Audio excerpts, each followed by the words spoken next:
Welcome Hey, back. Ooh, welcome back. you guys thought we were done. You thought we, quit the podcasting game. Joke's on you because we are back. Set Point Sessions, episode number 11. We are past double digits. We're well on our way to just having a full album of episodes, and I Make a love it. playlist. Make us a playlist, baby. Just this is, last week we took some time off because I wasn't feeling so well, and I was a little overwhelmed with just stuff that's going on. But I think I'm just gonna say it real quick. That's an important thing to put out there. That it's good to take some time to relax and reset yourself sometimes. Not that this is exhausting by any means, because it's fun. But do take some time for yourself if you're feeling a little overexerted, I'll say. But That's right. Take now that care. Take care of yourself first. Can't take take care of care of yourself everybody first. else if you can't take care of yourself. Nobody's going to take care of yourself, but you might as well nobody's going to take care of you, so you might as well take care of you, or something like that. Yeah, something like Anyway, that. we're rocking and rolling tonight with episode number 11, and we are talking about goals. This is something, as I say every episode, that can apply to athletes and non-athletes alike. Everybody can and should be setting goals. It's just going to look a little bit different for everybody, whether you're in the workforce or an athlete, right? You want to talk about it a little bit, Andrew, for Yeah, the yeah. I goals? mean, yeah, goals. I think in order to give yourself a purpose, and to stay focused and to continue to try and grow and become a better version of you, whether it's athletically or non-athletically, goals are super important. Give you something to strive for, give you a target to shoot for, something to stay focused on. Even now, as I have evolved into the coaching role from the player role, like I've still got goals for myself individually. I've got goals for our team. As a teacher, I've got goals, and as a parent and a husband, I have goals and things that I'm trying to strive for and shoot for. So it's an important skill to be able to be good at, because making good goals or setting good goals as opposed to setting poor goals or poorly setting your goals, it's important to be able to do that and do it well. So I think it's a good thing to talk about, good thing to practice and always be aware of. So We kind of talked about this before we started recording, but goals are discussed a lot, right? And yeah. in a big capacity in the classroom, on the court, whatever.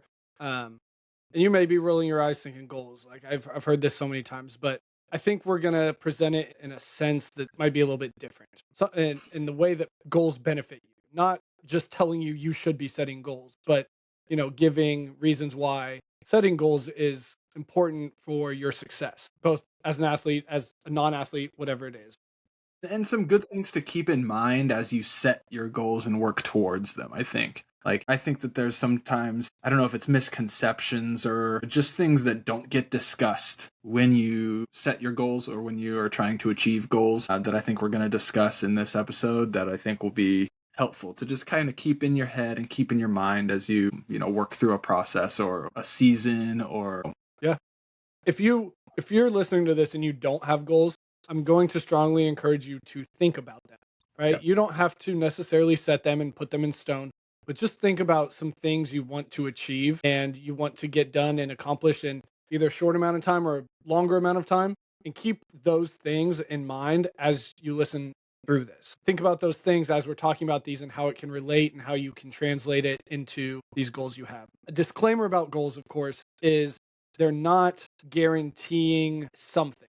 Just because I set the goal of graduating with a master's degree doesn't necessarily mean that I am going to graduate with a master's degree. It is just something that it's providing direction, I guess, of Yep. this is where I want to go and this is what I want to do.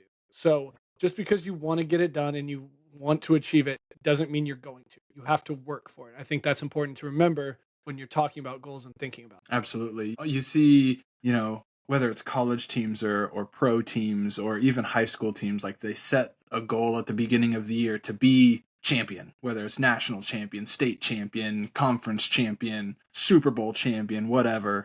Like, yeah, it's a good goal to have. And for some of those programs, it might be a realistic goal, it might be achievable, but those kinds of things are never guarantees. Yep. Like, you are not Just because you say you want to win a championship does not mean you're going to win a championship. And so just something to keep in mind. You set your goal, you set your target, but sometimes you miss your target and you've got to be okay with that. When these goals become rigid or, like I'll use the term set in stone, I Yeah. think it can create a lot of pressure in the sense of, I'm going to use an example of a college football team who goes into the season with really high expectations, like championship or bust kind of thing. People are Mhm. talking about it. And they set that goal for themselves before the season of, we're going to win the national championship. We're going to be in that position. We're going to win it. And the season just doesn't go as planned. Maybe they lose a Mhm. couple of games. Now they're out of that conversation. But instead of shifting that goal to something maybe a little bit more realistic, something more achievable, they still have that goal of, we're going to climb out of this hole and get back into that talk of a national championship, right? If a goal is out of reach and you're still trying to reach it, it puts a lot of pressure on the program, on the players, on coaches, right? Like there's Mhm. to do something that's unrealistic. And I can't really think of an example for, more amateur athletes like high school athletes, but goals can just come with a lot of pressure if they're not adjusted or made correctly, if that makes sense. Yeah. No, I think I've got an example. We had over the summer, I work with my tennis players over the summertime. I have an incoming freshman boy that's planning to be a part of our tennis team this year, who I've been working with over the summer for the last several years, probably since he was in fourth or fifth grade. And he's a good athlete and he's played tennis and for a freshman he's not too bad. And he asked me, and maybe I shouldn't have said things the way that I said them, but he asked me, "Hey coach," and this was towards the end of the summer. "Hey coach, I really want to make varsity. I really want to make varsity in my freshman year. What can I do? What can I do? What's your advice?" And I thought about it for a sec. I said, "Do you want me to be really honest?" And he said, "Yeah, give it to me."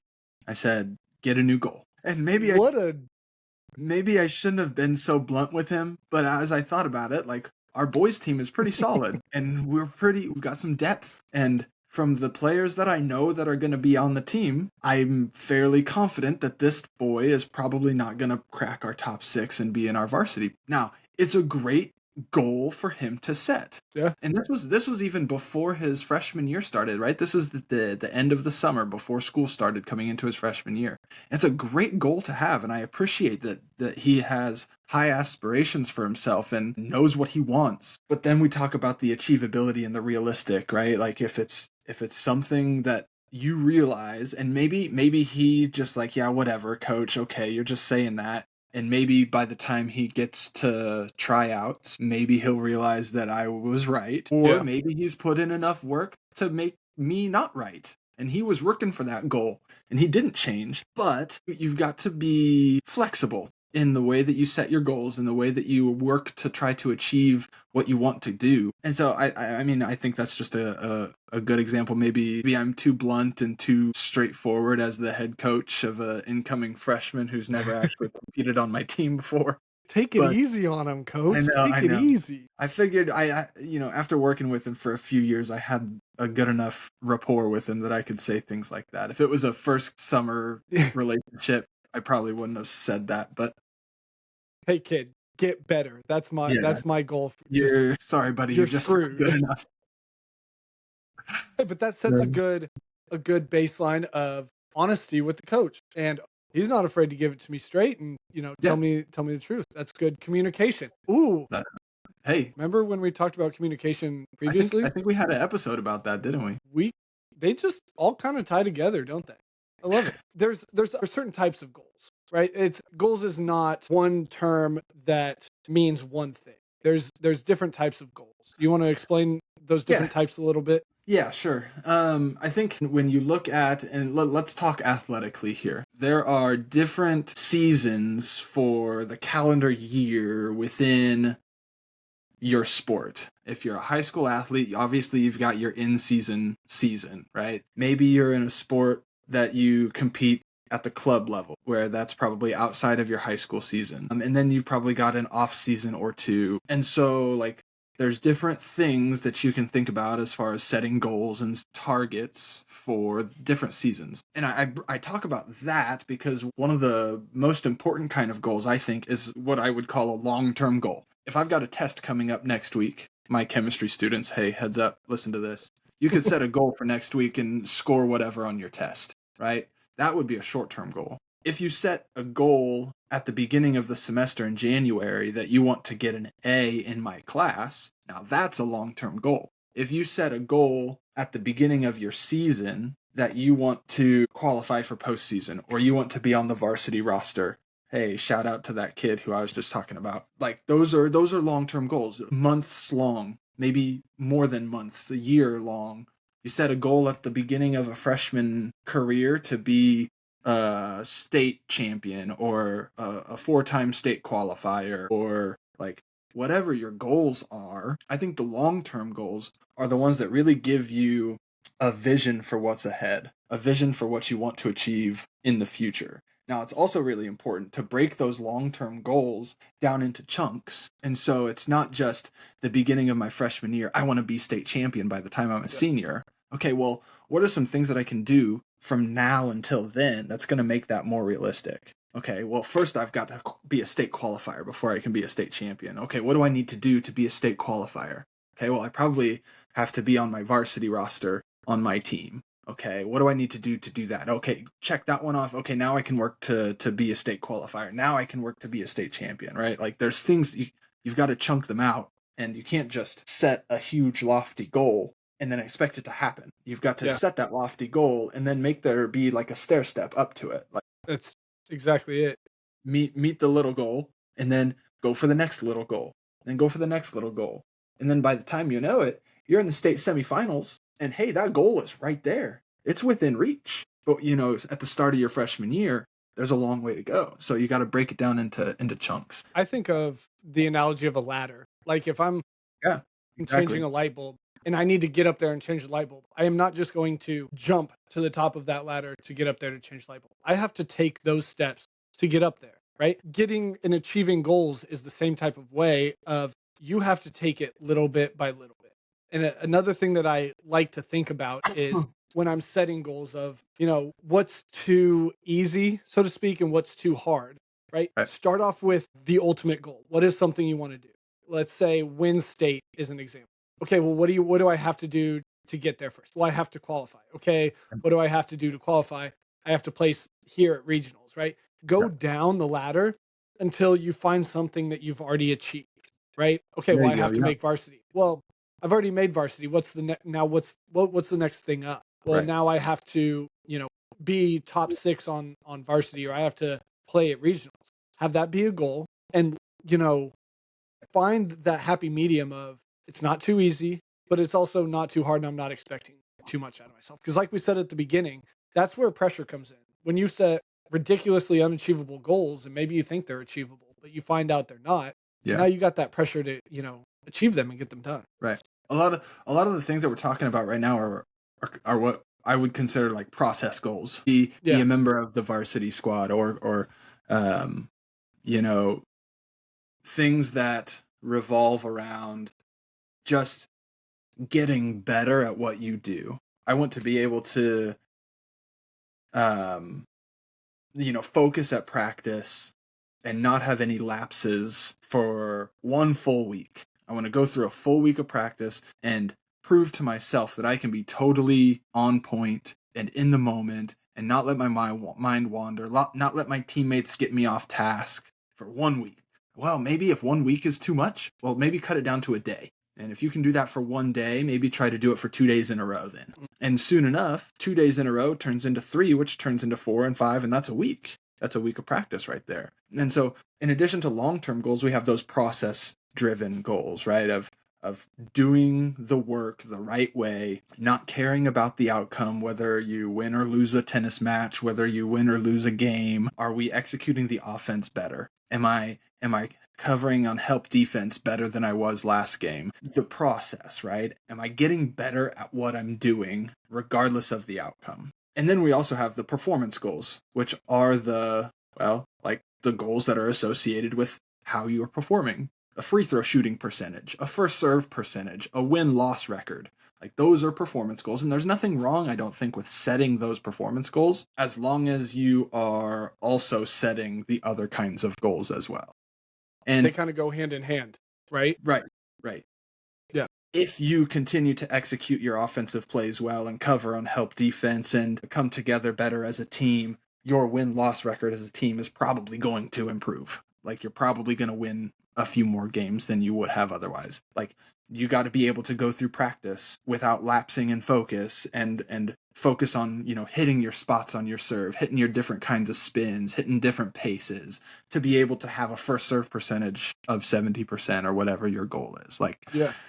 and having those kinds of goals will then help you to climb the ladder and get to varsity or place in the top 6 at regionals and be a state qualifier. Like, it's all hands in hand. There's nothing wrong with having the different types of goals, but if you just focus on one type of goal, then your focus isn't in the right spot. You've got to have all of it. You've got to have the long-term big picture goal. How you get there is probably your process-driven goals. How you achieve the process-driven goals, I think, is by achieving some of those performance goals. And achieving some of the performance goals, I think, is also fed in by achieving the process goals. So, like, it's all a big, It's like a big jumbo. triangle almost. Yeah, like it's a Venn diagram of everything, and to get to that middle, you got to have all 3 of them. I think athletes today, at least in my experience, are very performance goals driven.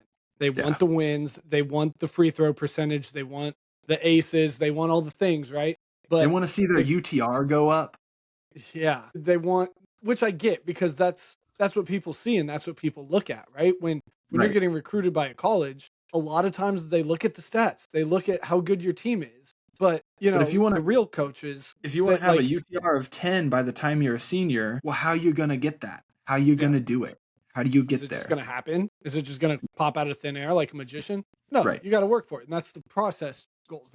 This is what I work with my clients on as much as I possibly can. Is when they're talking about goals and setting those goals, is process driven over results driven, and same thing with the goals of setting process related goals versus performance related goals. I just Right. started working with a client who is very, very performance driven.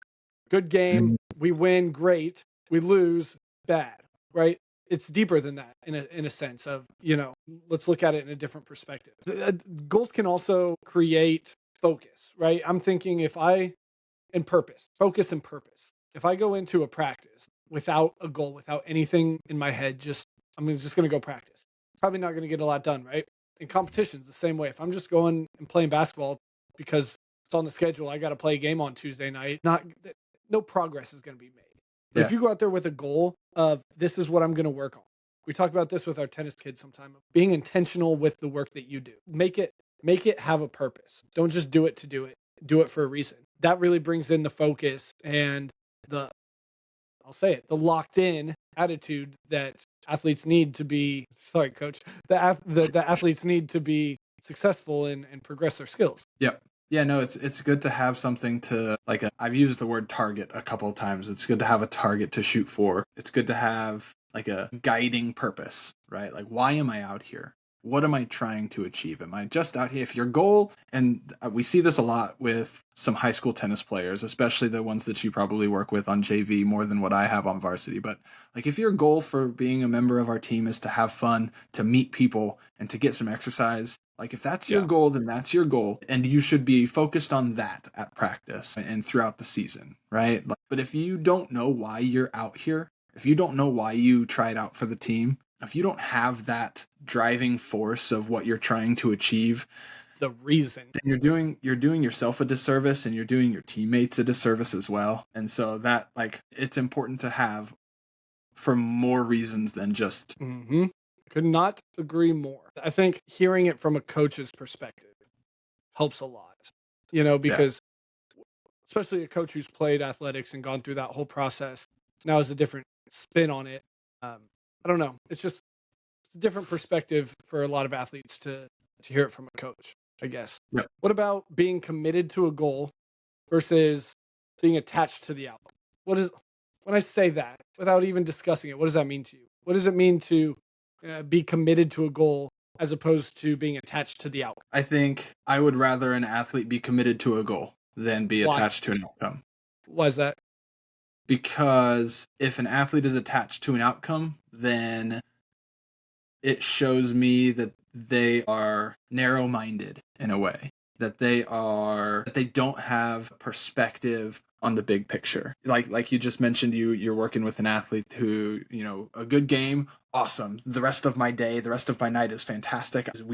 It's great. And then if we have a bad game and we lose, then everything is terrible, right? Like, well, and we talk about this with tennis a lot. Like, maybe I played the best match of my entire life. I played the best tennis that I could have ever played, but I just so happened to play against Yannick Sinner, who is one of the best players in the world, and I'm not going to beat him, okay? Well, maybe my goal is to continue to play good tennis, regardless of whether I win or lose, right? Like, being committed to the goal, whatever the goal is, if it's get to state, or if it's, top 4 at your conference tournament, or, there's so many different formats and sports out there that it's whatever it can be. But like, when you have that commitment to trying to reach and achieve a goal that you have set for yourself, regardless of wins or losses in the middle of the season, or one particular day at practice, or the way how one certain drill goes, man, I can't hit my serve today, this sucks, I'm not gonna do that, I can't get to state serving like this. Like, there's more to it than just the outcome of the match or the outcome of the day. That whole commitment to the process of trying to work for something and get better and get as close to that perfection as we can, I think goes more with the being committed to a goal as opposed to being committed to an outcome. You talk about these like setbacks that, right, is that a good term for it? Setbacks that athletes face sometimes. It's kind of like a speed bump is my analogy for these things. Of a speed bump is not designed to stop you. It is not, in terms of driving, it's not a stop sign, it's not a stoplight, but it's Yeah. intended to slow you down. It's intended to make you be like intentionally slow down and, think about that. So, but you keep going. So there's setbacks that are speed bumps. They're not, just because you reach a speed bump and a setback doesn't mean that goal is not achievable. Doesn't mean that outcome is not going to happen.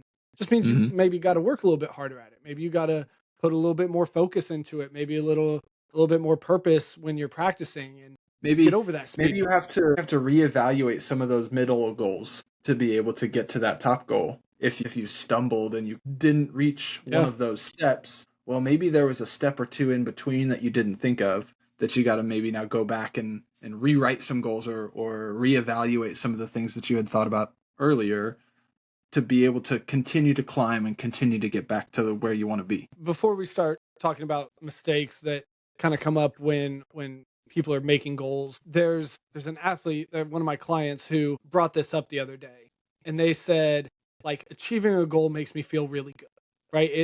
It brings confidence to myself knowing that I can achieve something.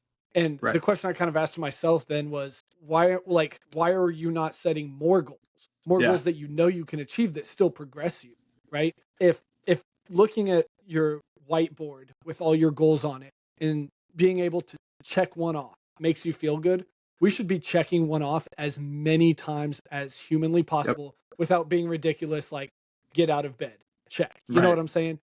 Yep. Which for some people that could be a goal, but whatever.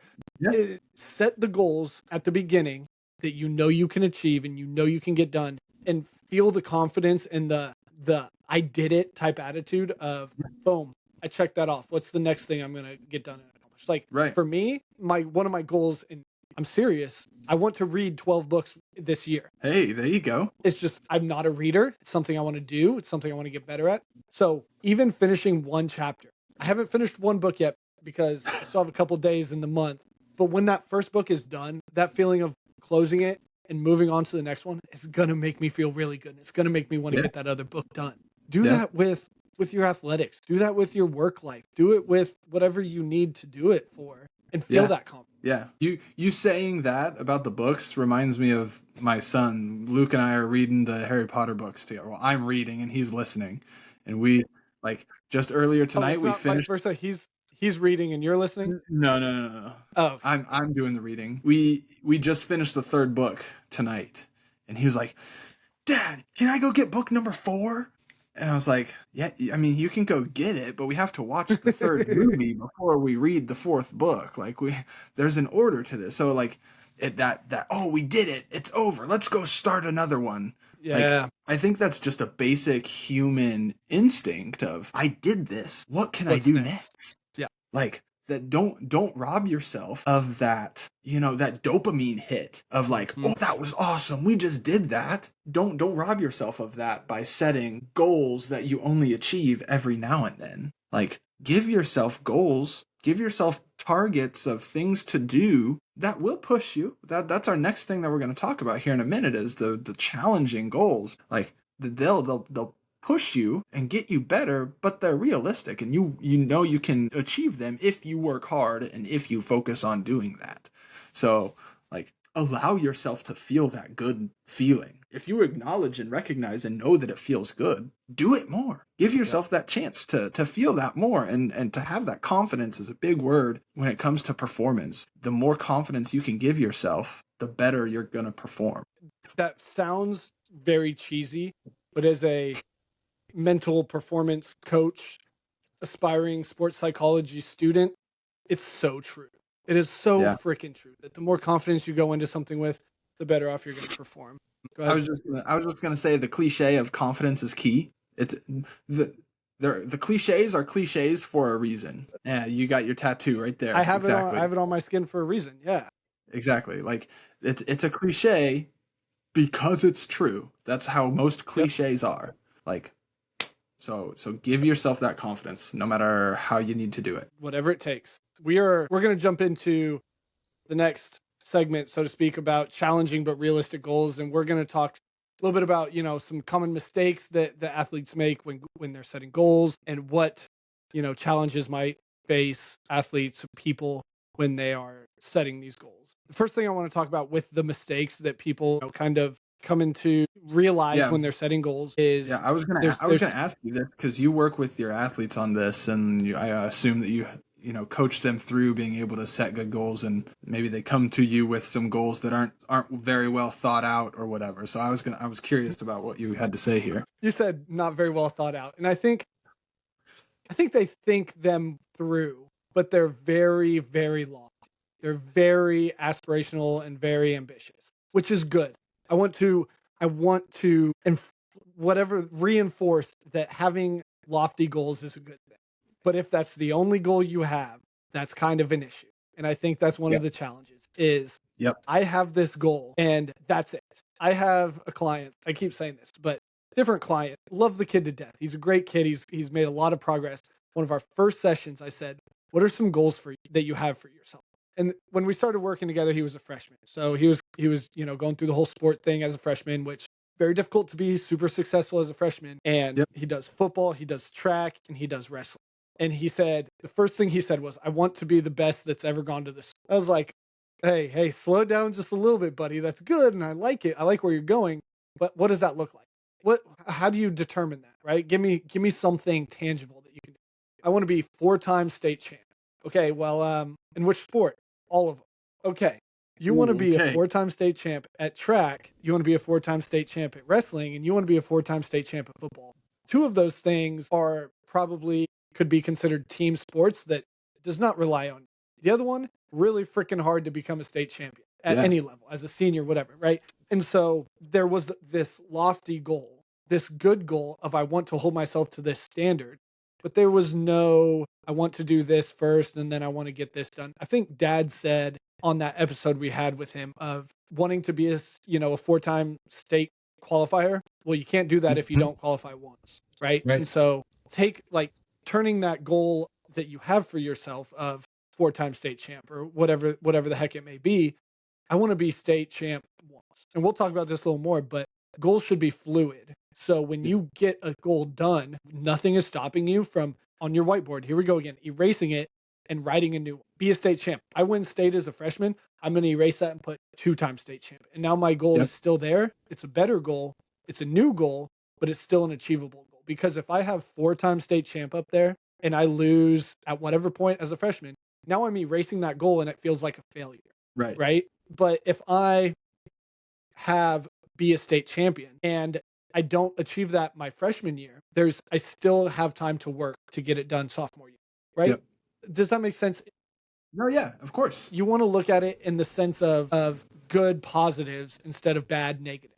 Don't erase it and say I didn't achieve this. Instead, go a little bit lower, maybe. That's a bad term, lower. Go be a little bit softer on yourself. Yeah, And that's also a bad term. I don't know how to say this in a good way, but you know, set a more realistic goal, achieve that, and then change it to something a little bit more difficult, yeah. something a little bit loftier. I don't know. Sorry. I just ranted for a second. No, it's all good. I think the one of the common mistakes that I see, we have our tennis players write goals for us at the beginning of every season. You know this. Those are fun to look at because the difference in some and you I don't know if this is what you're going to say. I'm sorry to cut you off, but the difference of I want to move my feet versus I want to win a match at state is like, well, we're looking Right, at two totally different levels here, but right. goals nonetheless. Yeah, no, what I was gonna say is like reading through those, one of the most common mistakes that I see is things that are too generic. Yeah.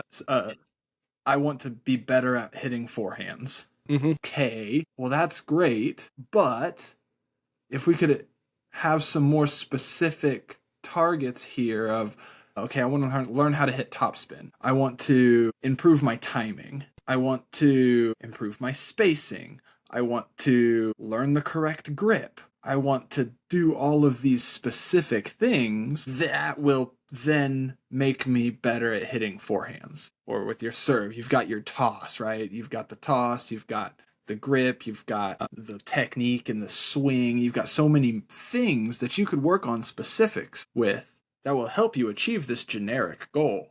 That I think is the most common mistake that I see is goals that are not specific enough, that are just too generic and too broad. There's so many ways that you can be better at hitting forehands. There's so many ways that you could move up the ladder throughout the course Mm. of the season. I want to jump 3 spots on the ladder. How Well, are you going to do dude, that? everybody wants to jump 3 spots on the ladder. Like, Yeah. okay, give me something a little bit better than that. How are you gonna, what do you need to do to be able to jump 3 spots on the ladder or beat the person who's, ahead of you or whatever it might be? That's I think the most common mistake that I see. Sorry for the delay. We resume your normal broadcasting. I want you and everybody listening to meet Frodo. This is Frodough. This is I've embarked on this journey. I'm bragging about this because I love it. This is my sourdough starter. Okay? This is my sourdough starter. My goal in life is to make a sourdough loaf. Now, we're going to ignore all the fits that Frodo's been giving me, and we're going to talk about not only that being a goal and how goals can be challenging, but how I can't just have this and expect to have a loaf of bread one day, right? There's steps that I have to do. There's recipes that I can make. My goal is a loaf of bread. But if I'm looking at this and say, well, you're not a loaf of bread, so I'm going to give up on you, then it translates to goal setting in athletics. You have to go through steps. You have to have those. Well, I see air pockets. I see bubbles in here. That means the stuff is alive. And then I got to knead the dough and I got to do all these things that the recipe says to make this loaf of bread. Let me roll, man. I'm running with this. And then if I do everything correctly, then I have a loaf of bread. It's if you do the things correctly and you follow the steps of your goals I did this, I got this, I did this correctly. What's the next thing? I did that thing correctly. What's the next thing? And then you have your big goal, right? I think it directly translates. I don't know about you. Maybe I just wanted to show off Frodo, but that was my I soapbox. I think it's a good enough analogy. It just makes me laugh that you have a sourdough starter. What's funny about that? I mean, nothing, man. You're right. I shouldn't laugh. This is just the I year really, of self improvement because reading books, I freaking hate reading. Being in the kitchen cooking anything, I'm really bad at that. But I'm just trying new things and I'm setting goals for myself. If you know what it is I figured if I'm asking my clients to do these things, setting yeah, goals and making themselves better, and I'm dead serious that I should be expecting the same thing out of myself, of course. right? No, of course. And that has nothing to do with goals and what we're talking about, but that's just kind of a realization I've come to. I can't ask somebody else to do something if I'm not going to do the same thing. You'll have to talk to Kylie about her sourdough adventures. Well, Alexis also has one now too, named Dophilia, and she's gonna hate me, but she's given up on it. So I've adopted Dophilia. So now I have Frodo and Dophilia, and I'm taking care of both of them. So the odds are getting better the more jars of water and flour I have, but it's probably still not gonna work out. It's literally all it is water and flour. I It know, looked I really know. easy. It looked really easy on TikTok until I started like realizing that, you know, you got to keep it warm. You got to check on it every 24 hours. Maybe sometimes you got to check on it 8 hours. But I'm at work. There's a lot that goes into it. Anyway, let's go back to the goals here. Let's go Yeah, back to let's circle back this, to the circle in the goals. back. You know I'm gonna just make a TikTok video out of that, and just that's gonna be our like promo for the episode. You I were promise we're talking about goals. Promise. what the hell do these guys talk about on their podcast? Looks up video sourdough. Yeah, this ain't for me. Frodo, spelled Frodoug. I was sitting there thinking of names for it, and I was like, okay, what do I like? And I thought, okay, I like Post Malone. I said Toast Malone. Bang, perfect, just right off the dome. So I told Alexis, hey, I got a great name for my sourdough starter. And then right before bed, I looked at her and I was just dead face. I think I have to change the name. It just popped into my head. It's like it's got to be Frodo. It can't be anything else. Samwise Gamgeest was another one. Bilbo Baggins of Flour. Well, okay, Gosh. back to the goals here. You were Yeah, for talking a real little this bit time. about the confidence aspect of things, right? And how that's big for athletes and whatnot. And we kind of touched on this a little bit, but unrealistic goals can really hurt confidence, which is a killer for athletes. It goes in with the negative, the bad, the erasing a goal and not putting a new one up there and considering it a failure. It really, setting those kinds of goals can really kind of screw up an athlete or a person. Yeah. Yeah, that's why I think when you do have that lofty goal, whether it's unrealistic or not, you've got to chunk it out. Yeah. Right? You got to have those steps. And we've used the example of being a state champion, but if being a state champ is your ultimate goal, or a four-time state champ is your ultimate goal, and then that's the only goal you have, that's probably an unrealistic goal. Like for most kids in the state, regardless of the sport, that's probably an unrealistic goal. And like you said, failing to achieve that goal feels like you're not good enough. Yeah. Right? It feels like you have failed at something. And when we talk about sports and the mentality and the sport psychology of everything, confidence is huge. And we've mentioned it already, but that if you're building your confidence by achieving goals, that's great. If you're hurting your confidence by not reaching goals, that sucks. And that emotionality of it, the way that you start to get into your own head, hurts not only the way that you think, but the way that you perform as well. And then it's just kind of a negative feedback system where, oh man, now I'm performing worse. I'm still not meeting goals. I feel worse. So I'm performing worse. And it's just a huge negative snowball. Oh, like lofty and high level goals are okay as long as you have things that you do in order to get there. As long as and they have to be realistic is a relative term based on everybody's individual skill, the resources that you have available to you, and the time that you have in order to achieve a goal. Like you shouldn't probably start a sport your senior year and have the goal of going to state and never playing that sport before in your life, right? That's not a realistic goal. And if anybody who's trying to coach you or help you through that process, if they're doing their job, they're going to have that hard conversation with you of, hey, that's probably not a very achievable goal for you. Maybe we should rewrite that goal. We should have a different target to try to shoot for. And so as you set these goals, you have to know what is realistic. Lofty is good. Lofty goals, like I just said, lofty goals are good, but you got to be able to set the small goals in order to reach those lofty goals. So it's all about that building confidence. You got one big step to make. You're not going to, that's a really hard thing to do.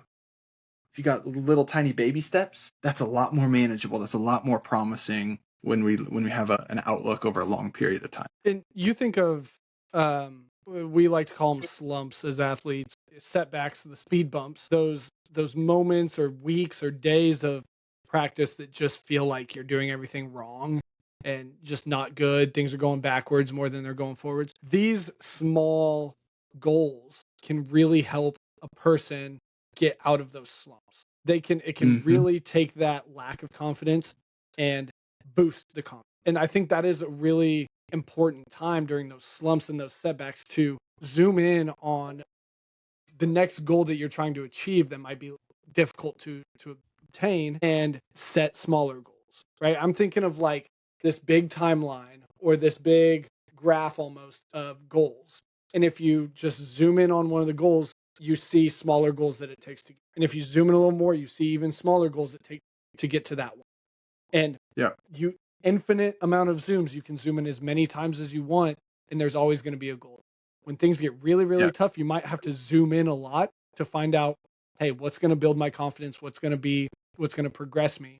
But there's always going to be a bigger goal down the line Right. to achieve. Like think of it like, granted, it has been a really long time since I played video games, but in like a campaign style video game, or to get to the next level, you've got like a checklist of things that you have to do, right? And in order to move on, you got to do all these things. And then when you do all those things, the next level gets a little bit harder, and it's got a list of everything else that you got to do, right? And you can't get to the final boss until you pass all the levels and achieve all those little tasks. And you got to do that over and over and over again. And then you get your chance at the final boss. Then you get your chance at the state championship. But you can't get there unless you do everything on day one. And then you go to day two and you do everything on day two. And then soon you've finished week one. And then you can go to week two, right? But if you didn't do something in week one, you can't achieve all the tasks in week two because you didn't get everything done. Like, I don't know if that makes sense. It makes sense in my head, but I don't play video games. I don't know if that's how it really goes. But that I think that works. Let me put this in actual video game terminology, because I had this conversation tonight with a friend. He wants me to start playing Fallout 76. Now, I've never played Fallout 76. I couldn't even tell you what it is. But Cameron was nice enough to explain it to me.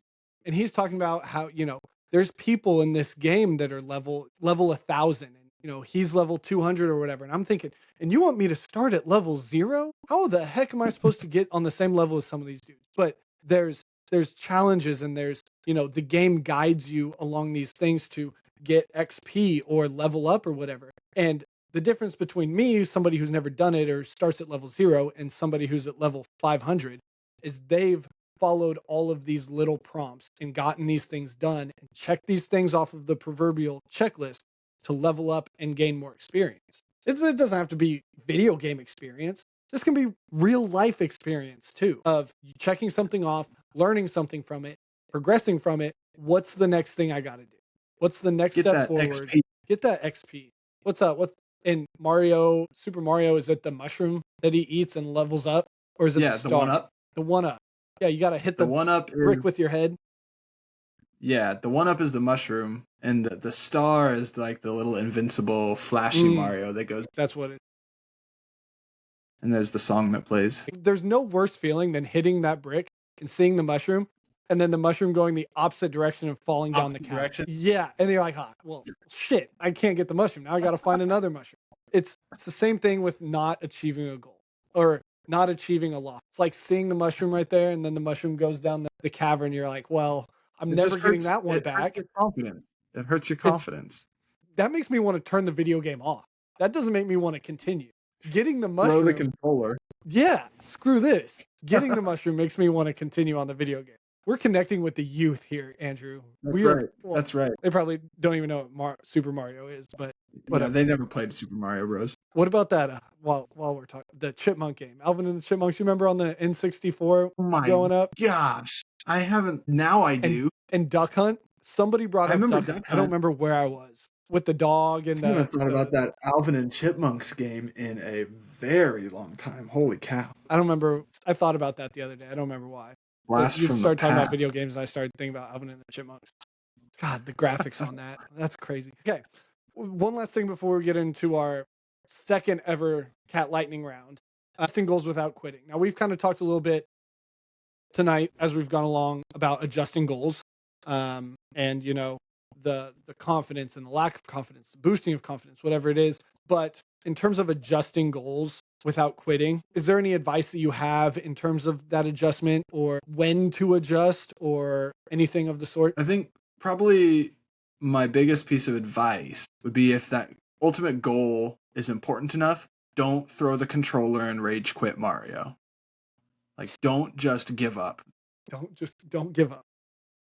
if that lofty goal is really what you want to do and what you want to achieve, then just because you don't hit one of your smaller goals doesn't mean you can't still do that thing. You just have to circle back.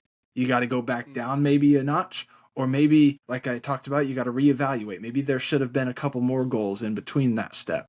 Like you, you've got to be flexible. You got to be aware enough to know what your shortfalls are, and then make some goals that can effectively address those shortfalls and help you to continue to make progress toward that ultimate goal of whatever you're trying to do. Like, don't just give up. Be able to be flexible, come up with a new goal, come up with a little bit better goal. And I don't know if you have anything to say, but I'm gonna add in here, like, sometimes your time runs out on a goal. Like, we talked with Dad, and we've talked about it, just the two of us. Like, both of our goals in high school tennis was to win a state championship, and it didn't happen. And sometimes I think that this is something to think about and talk about when we talk about these things. Like, you can have a goal or a target that you work for, and sometimes you don't achieve that goal. And knowing that life goes on, and knowing that your worth, your value doesn't decrease because you haven't met that goal. That now your season may be done, your career may be over. Now you just have to find something else to move on for. Set a new goal. Look for something else in your life that you can put that much energy and effort and commitment and time into. And maybe it's not even athletics. Maybe it's something else. But understanding that sometimes goals don't get met. It might be realistic. Yeah. It might be achievable.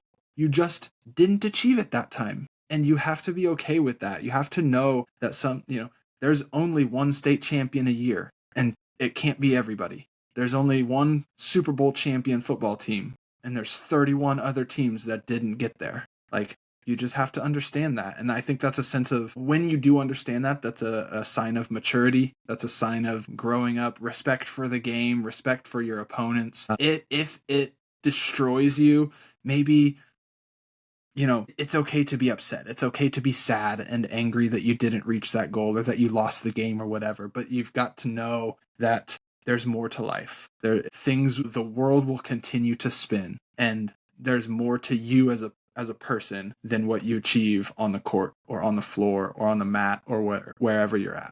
So I don't know. That was just a little bit of a rant soapbox, but I feel like it's important to talk about, especially with high school athletes. You bring up a lot of the pillars, so to speak, of sports psychology, right? And quitting, feeling all these things, whatever. And these are all great topics that we can address in a episode in itself. Feeling emotions is not a bad thing, and goals are not necessarily designed to have every single one of them be met. At some point, you have to. There's a goal that is set that does not get achieved at some point, right? You can't be Yep. 100% on your goals 100% of the time. And I honestly, I've been thinking about this a lot lately because one of my clients is a senior and she's nearing the end of her senior season, and thankfully she's got a collegiate career ahead of her, a really good one at that.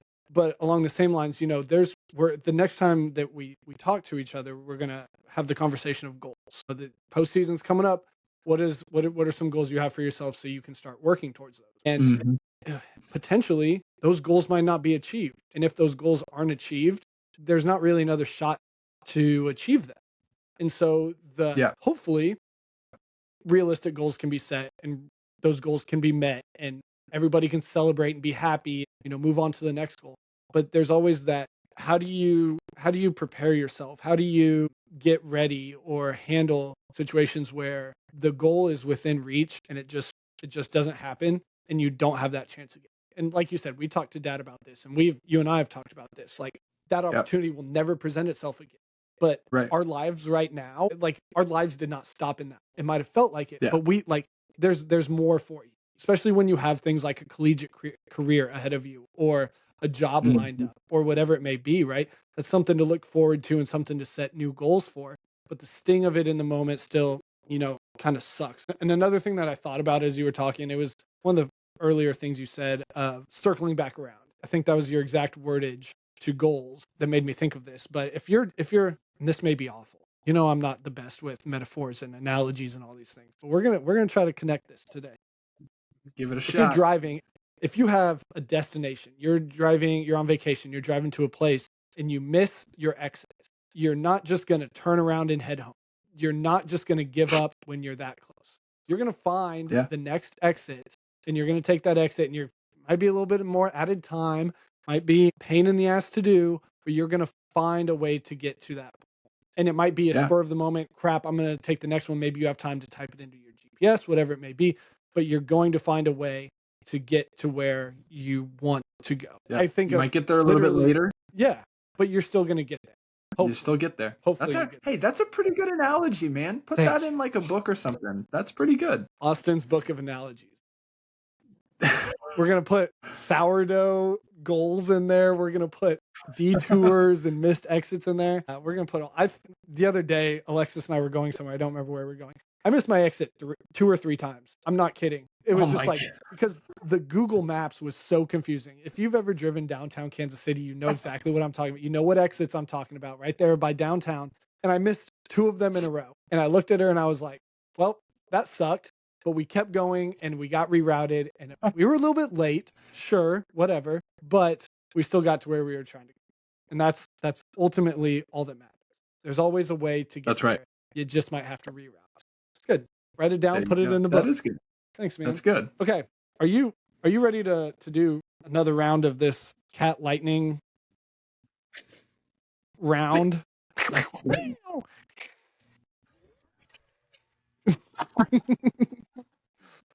I thought we were going with this little bit where we both make cat lightning type noises, and we were gonna keep it in the edit. And then it turns out I'm the only one who's making the cat faces and the cat noises. Cut. You were supposed to roll with me, man. This was like this was like improv stuff, and you're just, whose line is it anyway? You are cut, dude. You are not. Oh my god, that was the funniest shit I've seen in a long time. But without further ado, we're going to the second ever round of cat lightning questions. Our cat lightning round. Bang! Let's go. Here we go. You know the rules to this. There are about 4 questions here. I want you to give me your answer. Boom. Just like that. First thing that comes to your head. Super simple, super quick, whatever it may be. I'm going to ask you all 4, and then we can circle back and you can ask me all 4. We'll do it that way. Okay. So we can kind of be uniform about it. All right. Are you ready? Drum roll. Okay. Andrew, what is one goal that has helped you? I think back to my playing days, my tennis playing days. I set the goal very young that I wanted to play college tennis. And that was my big lofty goal, and that helped me grow. I had lots of small goals with it, but that I think is probably, athletically, that's probably the one that helped me grow the most. I love that. What is one goal that athletes often set that does more harm than it does good? Probably, honestly, the one about being a state champion. Like, I think that for a lot of players, no matter the sport, for a lot of players, that is a non-realistic goal. And obsessing over that, I think, does a lot more harm than good for a lot of kids. That might actually be your answer for the next one. What is one goal that you would tell athletes to stop obsessing over? Wins and losses is actually my answer for that one. Like, there's more to it than winning and losing. What is one question that every athlete should ask before setting a goal? Does this push me? Good. Does this challenge me and push me a little bit out of my comfort zone? Now, last one, not on the page here. If you could ride any animal into battle, what animal would you ride and why? Does the animal have to be like a current animal, or can it be an extinct animal? It can be fictional, current, or extinct. Well, it can be fictional too. No, actually, scratch that. No, just current or extinct. Real animal has to exist in real life, or had existed. A woolly mammoth. Okay, that's good. Little slow, but still big and effective. Well, it's not on the list of questions. I wasn't prepared for it. I'm not judging you. I think that's a good answer. I thought you said my answer was a little slow. No. The woolly mammoth is a little slow, but still effective. No, Doesn't it's matter. got tusks that can. Yeah, it doesn't matter. That's what I'm saying. I'm not judging. Especially you. if you've got like an army of woolly mammoths and you're riding one of them. Well, you guys like an army, almost an unstoppable. army of woolly mammoths. Yeah, that's good. I like that. Okay. Until you get into like fighting against a group of Neanderthals. Yeah, because they kind of know how to take down that woolly mammoth, don't they? But whatever. Yeah. We'll cross that bridge when we get there. Yeah. Okay. Your turn. What is one goal that helped you grow? I think setting the goal of graduating college, getting at least an undergraduate degree, getting that done, getting that accomplished, kind of has led to just a business starting and a master's program and just kind of everything else. I think that was the one goal, even though I didn't think it was attainable at the time, but the one goal that I set that helped me grow the most. Yeah. What is one goal that athletes often set that does more harm than good? Kind of like an answer you gave, but I think just a general goal of winning. I want to win. I want to win this. I want to, take first place at this tournament or whatever, kind of like the state champion thing. I think that puts more focus on the results than it does on the process. Yeah. What is one goal that you would tell athletes to stop obsessing over? Anything statistically related.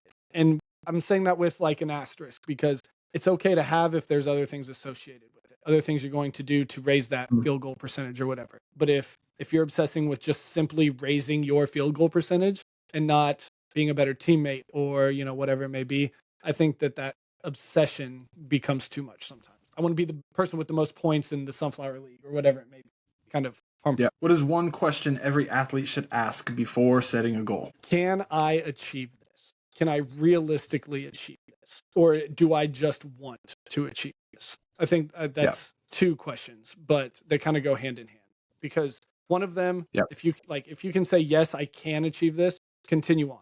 If you say, do I just simply want to achieve this? Like, is this just something that I envision myself doing? Then there's some more questions and some more things you need to be asking yourself. Gotcha.